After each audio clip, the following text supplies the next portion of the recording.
Treatment and suicide. Treatment of suicidal people falls into two major categories: treatment after suicide has been attempted and suicide prevention. Treatment may also be beneficial to relatives and friends of those who commit or attempt to commit suicide. Indeed, their feelings of loss, guilt, and anger after a suicide fatality or attempt can be intense. However, the discussion here is limited to the treatment afforded suicidal people themselves. What treatments are used after suicide attempts? After a suicide attempt, most victims need medical care. Close to 500,000 people in the United States are admitted to a hospital each year for injuries resulting from efforts to harm themselves. Some are left with severe injuries, brain damage, or other medical problems. Once the physical damage is treated, psychotherapy or drug therapy may begin, on either an inpatient or outpatient basis. Unfortunately, even after trying to kill themselves, many suicidal people fail to receive systematic follow-up care. In one study, for example, 1/3 of adolescent suicide attempters reported that they had not received any help after trying to end their lives. In some cases, healthcare professionals are at fault for this lack of follow-up. In others, the person who has attempted suicide refuses therapy. According to one review, the average number of therapy sessions attended by teenagers who receive follow-up care is 8. Around 18% of such teens terminate treatment against their therapist's advice. The goals of therapy for those who have attempted suicide are to keep the individuals alive, reduce their psychological pain, help them achieve a non-suicidal state of mind, provide them with hope, and guide them to develop better ways of handling stress. Various therapies have been employed, including drug, psychodynamic, cognitive behavioral, group, and family therapies. Treatment does appear to help. Studies have found that 30% of suicide attempters who do not receive treatment try again, compared with 16% of patients in treatment. Research indicates that cognitive behavioral therapy may be particularly helpful for suicidal people.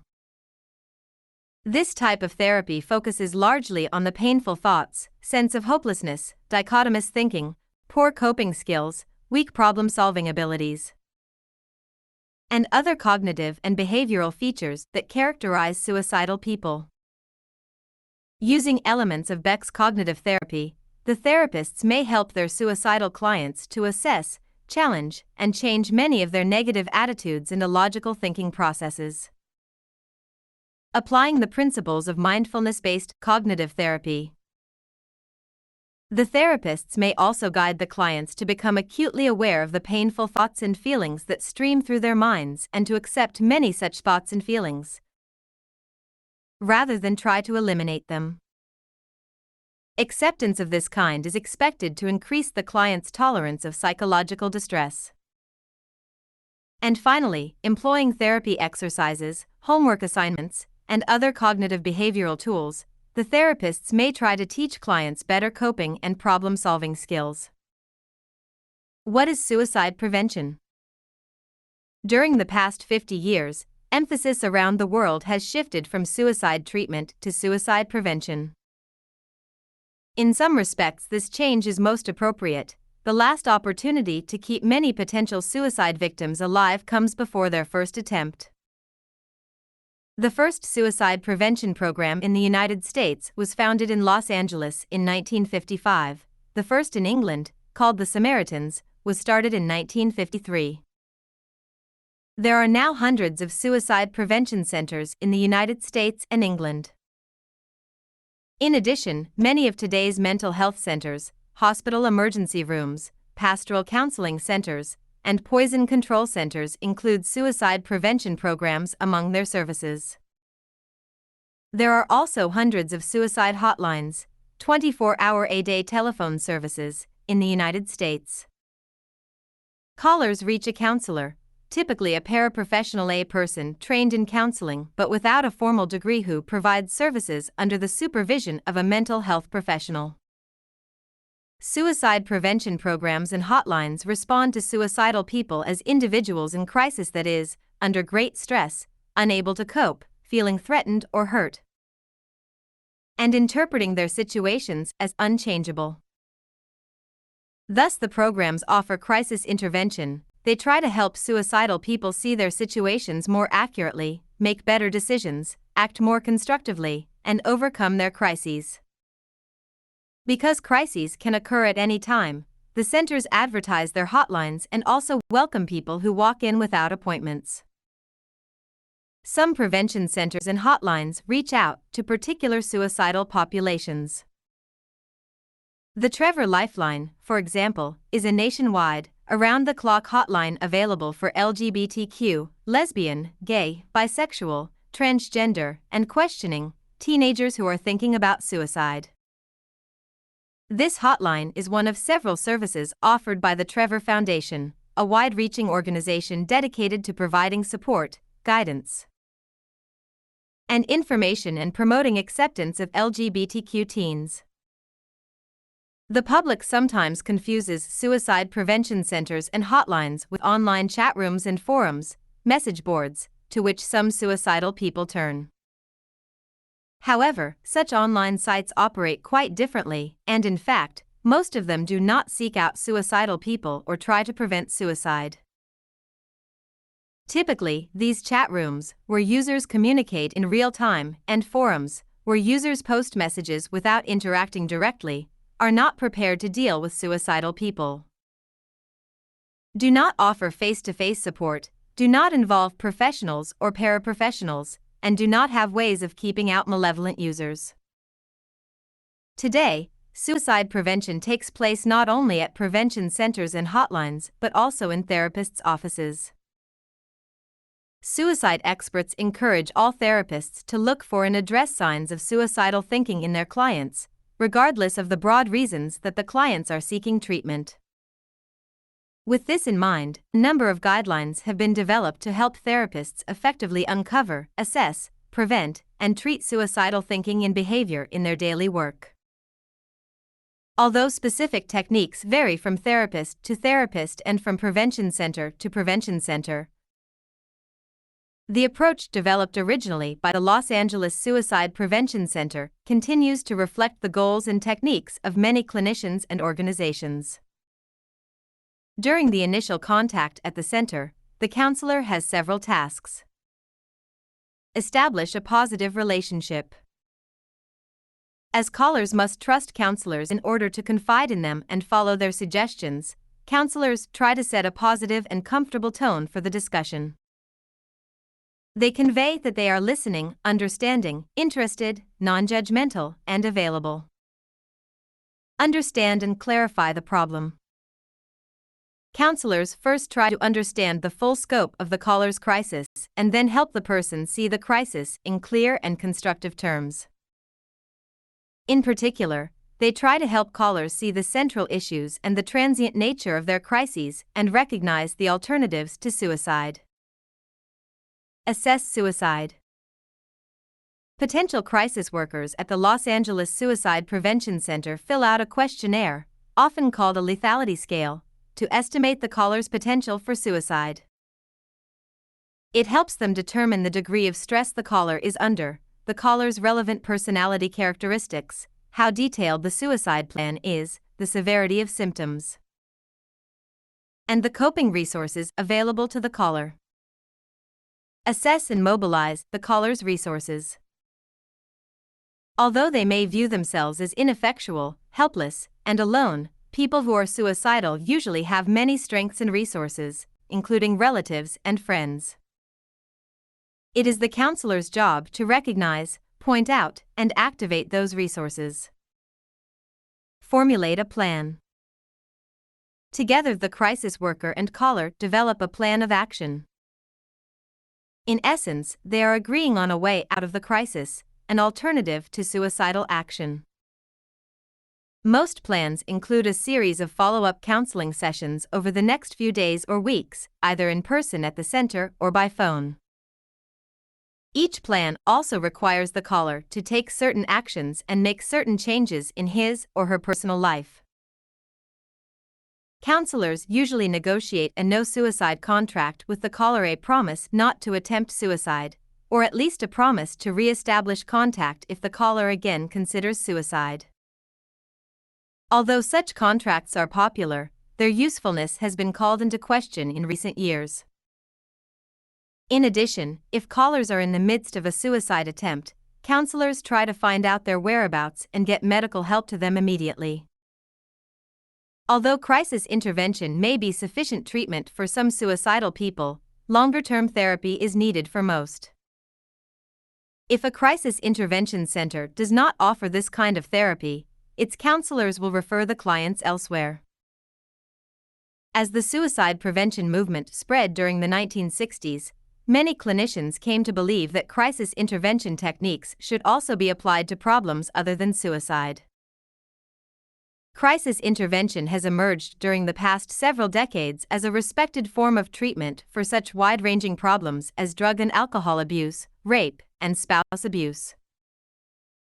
Yet another way to help prevent suicide may be to reduce the public's access to common means of suicide. In 1960, for example, around 12 of every 100,000 people in Britain killed themselves by inhaling coal gas, which contains carbon monoxide. In the 1960s, Britain replaced coal gas with natural gas, which contains no carbon monoxide, as an energy source, and by the mid-1970s the rate of coal gas suicide fell to zero.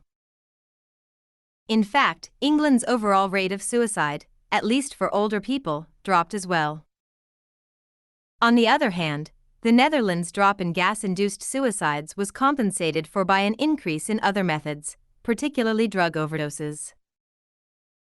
Similarly, ever since Canada passed a law in the 1990s restricting the availability of and access to certain firearms, there has been a decrease in firearm suicides across the country. Some studies suggest that this decrease has not been displaced by increases in other kinds of suicides. Other studies, however, have found an increase in the use of other suicide methods. Thus, although many clinicians hope that measures such as gun control, safer medications, better bridge barriers, and car emission controls will lower suicide rates, there is no guarantee that they will. Do suicide prevention programs work? It is difficult for researchers to measure the effectiveness of suicide prevention programs. There are many kinds of programs, each with its own procedures and each serving populations that vary in number, age, and the like. Communities with high suicide risk factors, such as a high elderly population or economic problems, may continue to have higher suicide rates than other communities regardless of the effectiveness of their local prevention centers. Do suicide prevention centers reduce the number of suicides in a community? Clinical researchers do not know. Studies comparing local suicide rates before and after the establishment of community prevention centers have yielded different findings. Some find a decline in a community's suicide rates, others no change, and still others an increase. Of course, even an increase may represent a positive impact, if it is lower than the larger society's overall increase in suicidal behavior. Do suicidal people contact prevention centers? Apparently only a small percentage do. Moreover, the typical caller to an urban prevention center appears to be young, African American, and female, whereas the greatest number of suicides are committed by older white men. A key problem is that people who are suicidal do not necessarily admit to or talk about their feelings in discussions with others, even with professionals. Prevention programs do seem to reduce the number of suicides among those high-risk people who do call. One study identified 8,000 high-risk individuals who contacted the Los Angeles Suicide Prevention Center. Approximately 2% of these callers later committed suicide, compared with the 6% suicide rate usually found in similar high-risk groups. Clearly, centers need to be more visible and available to people who are thinking of suicide. The growing number of advertisements and announcements on the web, television, radio, and billboards indicate movement in this direction. Many theorists have called for more effective public education about suicide as the ultimate form of prevention, and a number of suicide education programs have emerged. Most of these programs take place in schools and concentrate on students and their teachers. There are also a growing number of online sites that provide education about suicide targeting troubled persons, their family members, and friends. These offerings often differ in content, curriculum, and style of presentation, but they all share the same goal and agree with the following statement by Schneidman. The primary prevention of suicide lies in education. The route is through teaching one another and the public that suicide can happen to anyone, that there are verbal and behavioral clues that can be looked for, and that help is available. In the last analysis, the prevention of suicide is everybody's business. Putting it together. Psychological and biological insights lag behind. Once a mysterious and hidden problem, hardly acknowledged by the public and barely investigated by professionals, suicide today is the focus of much attention.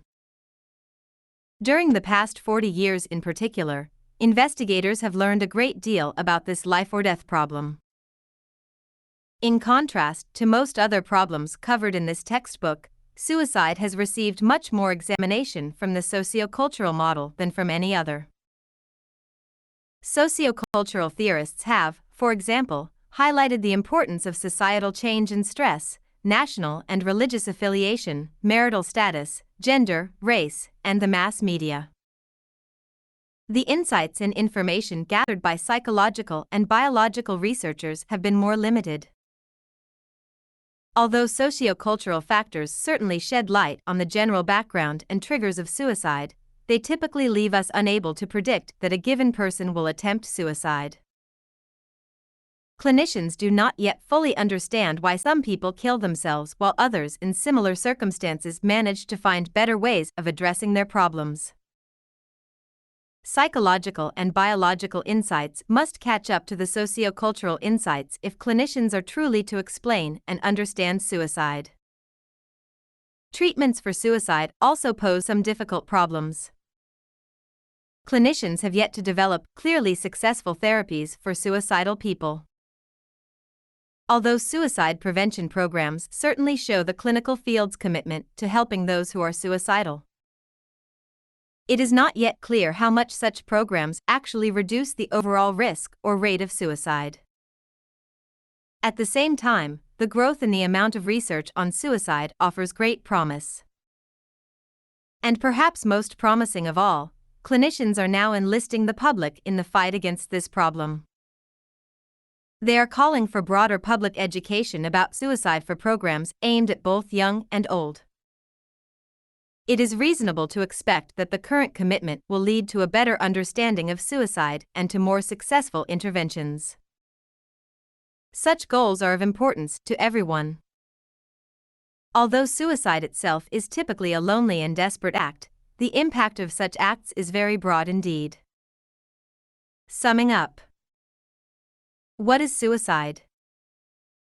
Suicide is a self-inflicted death in which a person makes an intentional, direct, and conscious effort to end his or her life. Four kinds of people who intentionally end their lives have been distinguished: the death seeker, the death initiator, the death ignorer, and the death darer. Research strategies. Two major strategies are used in the study of suicide: retrospective analysis, a psychological autopsy, and the study of people who survive suicide attempts, on the assumption that they are similar to those who commit fatal suicides. Each strategy has limitations. Patterns and statistics. Suicide ranks among the top 10 causes of death in Western societies. Rates vary from country to country. One reason seems to be cultural differences in religious affiliation, beliefs, and degree of devoutness. Suicide rates also vary according to race, gender, and marital status. Factors that trigger suicide.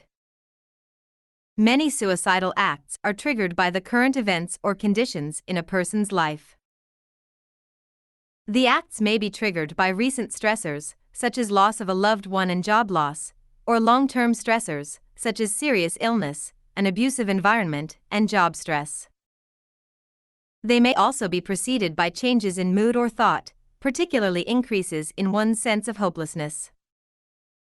In addition, the use of alcohol or other kinds of substances, mental disorders, or news of another's suicide may precede suicide attempts. Explanations for suicide. The leading explanations for suicide come from the psychodynamic, sociocultural, and biological models. Each has received only limited support. Psychodynamic theorists believe that suicide usually results from depression and self-directed anger. Emile Durkheim's sociocultural theory defines 3 categories of suicide, based on the person's relationship with society: egoistic, altruistic, and anomic suicides. And biological theorists suggest that the activity of the neurotransmitter serotonin is particularly low in people who commit suicide. Suicide in different age groups. The likelihood of suicide varies with age.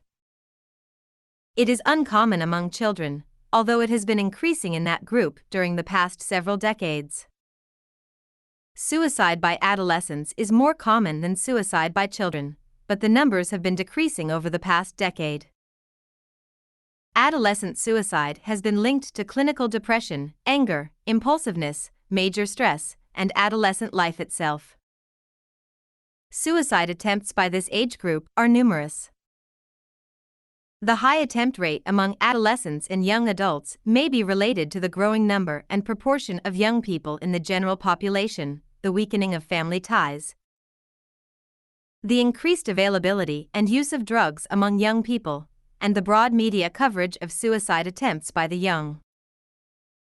The rate of suicide among American Indian teens is twice as high as that among white American teens and 3 times as high as those of African, Hispanic, and Asian American teens.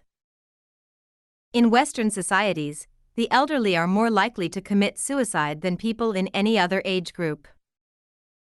The loss of health, friends, control, and status may produce feelings of hopelessness, loneliness, depression, or inevitability in this age group. Treatment and suicide. Treatment may follow a suicide attempt. When it does, therapists try to help the person achieve a non-suicidal state of mind and develop better ways of handling stress and solving problems. Over the past 50 years, emphasis has shifted to suicide prevention. Suicide prevention programs include 24-hour-a-day hotlines and walk-in centers staffed largely by paraprofessionals. During their initial contact with a suicidal person, counselors try to establish a positive relationship, to understand and clarify the problem, to assess the potential for suicide, to assess and mobilize the caller's resources, and to formulate a plan for overcoming the crisis. Beyond such crisis intervention, most suicidal people also need longer-term therapy. In a still broader attempt at prevention, suicide education programs for the public are on the increase.